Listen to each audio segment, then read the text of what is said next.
humanity.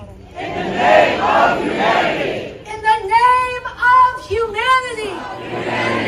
We refuse to accept. We refuse to accept. We refuse to accept. We refuse to accept. A fascist America. A fascist America. Go now. Trump must go now. Trump must go now. Trump must go now. Trump must go now. Trump must go. Breaking news, shocking developments, and political fallout.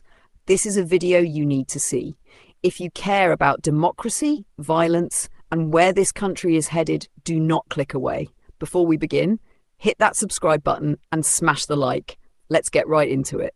2 Minnesota lawmakers and their spouses were shot overnight at their homes in what officials are calling a politically motivated attack. One of the lawmakers, State Representative Melissa Hortman, was killed, and so was her husband.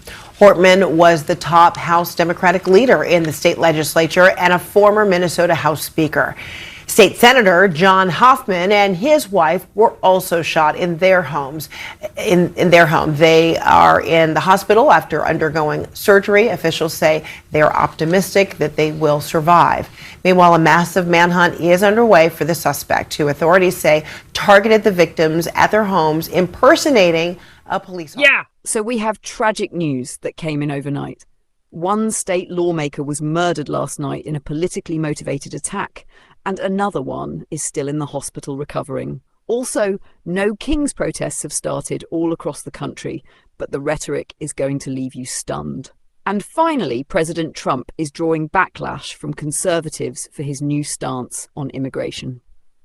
2 Minnesota lawmakers and their spouses were shot overnight at their homes in what officials are calling a politically motivated attack. One of the lawmakers, State Representative Melissa Hortman, was killed along with her husband. Hortman was a top House Democratic leader in the state legislature and a former Minnesota House Speaker. State Senator John Hoffman and his wife were also shot in their home. Both are in the hospital and have undergone surgery. Officials are optimistic they will survive. A massive manhunt is now underway. Authorities say the suspect targeted the victims by impersonating a police officer, complete with a vehicle fitted with lights.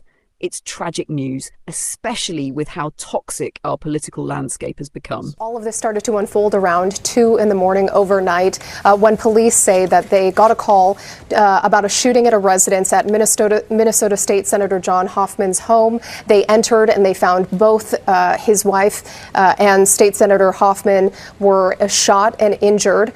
Both of them, as you mentioned, went into surgery and they are expected to survive. As this investigation was unfolding, deputies at the scene decided to preemptively send officers over about 5 miles away to the house of Minnesota State Representative Melissa Hortman. It's when officers arrived at that home that they discovered the suspect, who was dressed and impersonating a police officer, had a big SUV with lights. And when they encountered the suspect, they engaged in a shootout. That suspect eventually went inside the home and was able to escape.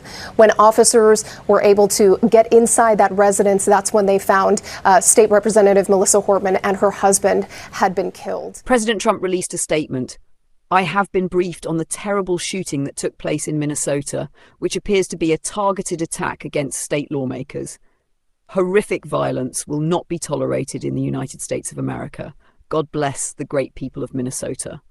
Governor Tim Walz has already labeled this a politically motivated attack. Now listen to how chilling the details are. Police responded around 2 a.m. to Hoffman's home, where both he and his wife had been shot.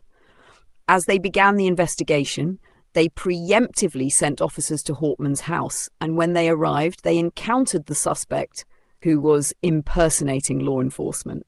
A gunfight broke out. The suspect escaped, but inside the house, police found that both Hortman and her husband were dead. So, who is the suspect? According to sources, his name is Vance Luther Bolter, the same person who was once appointed Governor Tim Walz in 2019 to a workforce development board. Yes, there's a political connection, but that doesn't mean the governor is responsible. But this is what you need to know. Authorities found a hit list in the suspect's car with nearly 70 names, including high-profile Democratic officials like Governor Tim Walz, Attorney General Keith Ellison, Representative Ilhan Omar, and Senator Tina Smith. They also found a Father's Day card addressed to the suspect, a bag full of ammunition, a manifesto, flyers referencing the No Kings protest. This is ludicrous. Colonel Christina Bogoyevich with the Minnesota State Patrol. Given the targeted shootings of state lawmakers that happened overnight, we are asking the public to not attend today's planned demonstrations out of an abundance of caution. We don't have any direct links. However, there were some flyers that said No Kings within the suspect vehicle. And as we know, the planned events throughout the state of Minnesota today is a No Kings event. And so the reference materials that were inside of the vehicle that we saw, we have no understanding that any of the No Kings events would be targeted, but we also find it of interest to the public that these would be in there, and we want to alert everybody until we do that. Because this is such an active investigation with information not knowing right now, we feel it's an obligation to all of you and the public across the state of Minnesota to alert you of it, and that's why the Colonel made the notation of a recommendation. People are not in custody yet, and so we want to make sure as that very active manhunt is underway and continues, that we make sure that we're sharing that, and that's part of why we're making the recommendation. A suspect with a hit list impersonating a cop and mowing down elected officials in their own homes? Here's the deeper issue. Why were there only Democratic names on a hit list created by someone supposedly left-leaning? My personal belief, rhetoric without action creates a vacuum. What does that mean? When politicians keep screaming Trump is a fascist or democracy is dead, but then show up taking selfies on the beach or shaking hands with Trump, it breaks something in people who already struggle mentally. They take it literally, and then what? They try to take out the very people they thought they could trust. This was premeditated. His plan was to go through the list, possibly continuing attacks until stopped by law enforcement, and it nearly worked. But the suspect left behind critical evidence, including his vehicle, weapons, and list after the shootout. The suspect allegedly had a hit list of other Democratic leaders.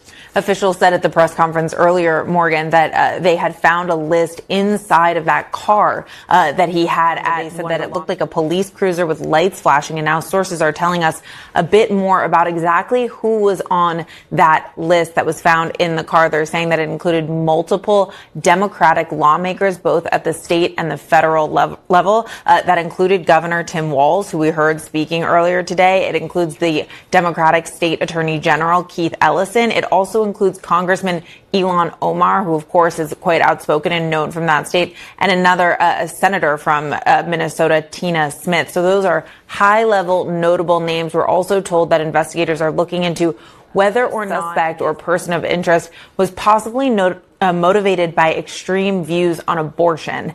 So a little bit more coming out about who this individual could have been targeting. And here's another twist. State Rep Melissa Hortman recently voted with Republicans to repeal health benefits for illegal immigrants, a shocking shift that sparked backlash. Here's a clip of her emotional statement before her death. I know that people would be hurt by that vote. We tried to reach a deal that wouldn't include that provision. The Republicans wouldn't have it.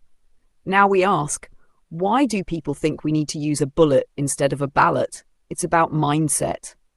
If all you hear is the world is burning or Trump must go, and you're not mentally strong enough to filter it, it turns to feeling. Then feeling turns into action. Take the No Kings chant. In the name of humanity, we refuse to accept a fascist America. Trump must go now. Motherfucker! May this be your last birthday on earth, you fascist motherfucker! Fascists go home! Dump Musk! Musk, ketamine overdose! Musk, ketamine overdose! Musk, ketamine overdose! Musk, ketamine overdose! Musk, ketamine overdose! So if you are doing everything that the Constitution gives you to do, to hold a mad king accountable, you're not doing it right. He's got to go. He's got to go. He has got to go. He has got to go. He has got to go. He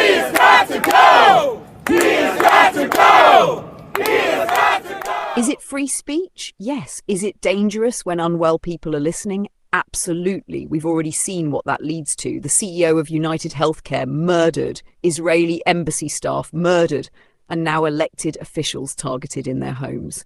If leaders keep using extreme language, someone will act, and then they pretend to be shocked. Then there's this, a clip of a protester screaming, "May this be your last birthday on earth, fascist! Musketamine overdose!" Let that sink in. Leaders must be firm, strategic, and accountable.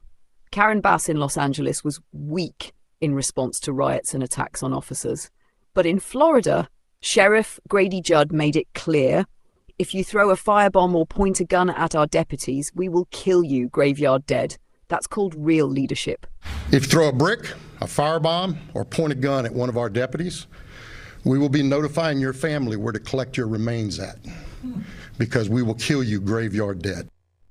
Okay. You may not like it, but it gets results. Now let's end with the latest twist. Trump's shift on immigration.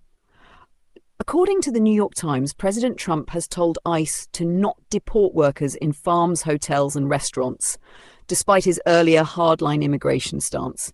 He said, "Our great farmers and people in the hotel business say these workers are impossible to replace." Change your mind about targeting in California farmers and people in the hotel and leisure business. Well, we're not. If you look today, I put out a statement today about farmers. Our farmers are being hurt badly by, they have very good workers. They've worked for them for 20 years. They're not citizens, but they've turned out to be, great. And we're going to have to do something about that. We can't take farmers and take all their people and send them back because they don't have maybe what they're supposed to have, maybe not.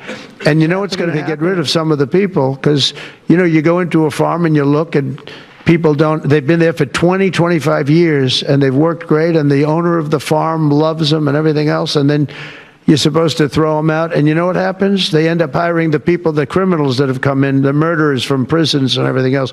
So we're going to have an order on that pretty soon, I think. We can't do that to our farmers and leisure too, hotels. This double standard is baffling to many conservatives. Trump promised mass deportation. Now he's carving out exceptions. Even Trump admitted they've been working for 20 years. We can't just send them back. So now we're left wondering, where does the line get drawn? Is immigration still the fight conservatives thought it was? If this video made you think, feel, or question what's going on in this country, hit the like button and share this with someone who needs to hear the truth. Stay informed, stay safe, and stay vigilant. Catch you in the next one.